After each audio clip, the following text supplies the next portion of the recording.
In acqua abbiamo la prima serie con i due atleti più giovani, classe 02, Alberto Navarra in corsia 8 e Filippo Biasini in seconda corsia. I criteri per lui a Riccione l'argento in questa gara e il bronzo nei 50 stile libero. Leonardo Ferro che nuota in corsia 1 è un atleta del 2001, tutti gli altri atleti dalla 3 alla 7 sono nati nel 2000.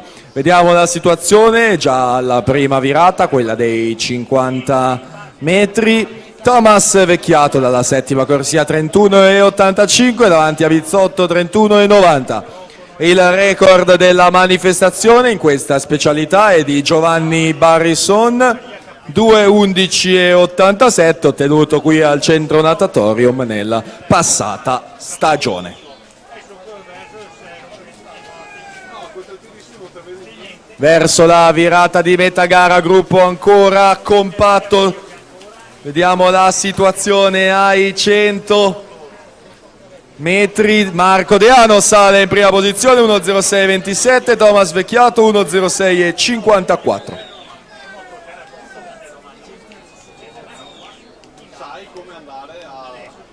Filippo Biasini in terza posizione alla virata dei 100, atleti ancora nel gruppo, atleti compatti, incerte ancora le prime posizioni. Miglior tempo al momento Luca Assini dalla seconda serie 2,16,25.